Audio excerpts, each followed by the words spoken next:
శ్రీధర్ని కాపాడిన సూరజ్ గురించి కార్తీక్ శ్రీధర్ మాట్లాడుకుంటూ ఉంటారు. ఒరే, ఈ అబ్బాయి చాలా మంచోళ్లా ఉన్నాడ్రా అని శ్రీధర్ అనేసరికి నాకైతే తన్ని చూస్తే దీపే గుర్తొచ్చింది మాస్టారు అని అంటాడు కార్తీక్.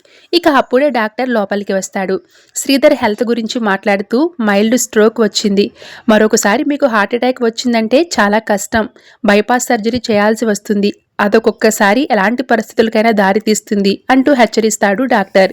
ఇప్పుడేం చేయమంటారు డాక్టర్ అని కార్తీక్ అడిగేసరికి హార్ట్ స్ట్రోక్కి కారణం అలవాట్లు, ఈ బిజీ లైఫ్లో no exercise, time to time food తీసుకోకపోవడం, పని ఒత్తిడి, ఇలా చాలా కారణాలు ఉన్నాయి. ఏం చేస్తే రిలాక్స్గా ఉండగలరో ఆలోచించండి.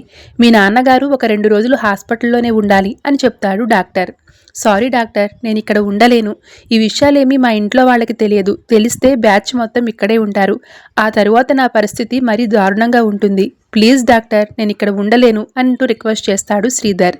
దాంతో జాగ్రత్తగా ఉండాలి, సరే ఇంటికి వెళ్ళండి అని చెప్తాడు డాక్టర్. ఇక దీప ఇంటికి వెళ్లడంతోనే కార్తీక్ ఎక్కడంటూ ప్రశ్నలు కురిపిస్తుంది కాంచన. దాంతో బావ ఎక్కడికి వెళ్ళాడు, ఎవరితో వెళ్ళాడో నాకేమీ తెలియదు అత్తయ్య అని చెప్పేసరికి నీకేమీ తెలియదు అంటూ దీపపై సీరియస్ అవుతుంది కాంచన. ఇక వెంటనే శ్రీధర్కి కాల్ చేసి కార్తీక్ గురించి అడుగుతుంది. నా దగ్గరే ఉన్నాడు అని శ్రీధర్ చెప్పగానే వాడికి ఫోన్ ఇవ్వండి అని అడుగుతుంది. అంటే వాడు దూరంగా ఉన్నాడు, వాడి ఫోన్ నా దగ్గరే ఉంది అంటాడు. మీరు ఎక్కడి నుంచి బయలుదేరారు అని కాంచన అడిగితే బయలుదేరాక అక్కడ లేనట్టే కదా కాంచన, చెప్పి ఉపయోగం ఏంటి అని అంటాడు శ్రీధర్. తల కొట్టుకుంటుంది కాంచన శ్రీధర్ సమాధానాలకు. అసలు విషయం చెప్పకుండా కాంచనను కాసేపు ఆట పట్టిస్తాడు శ్రీధర్.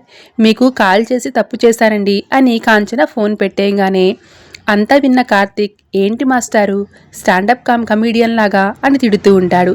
ఇక తరువాత ఇద్దరూ కలిసి ఇంటికి బయలుదేరుతారు. Thank you so much for watching.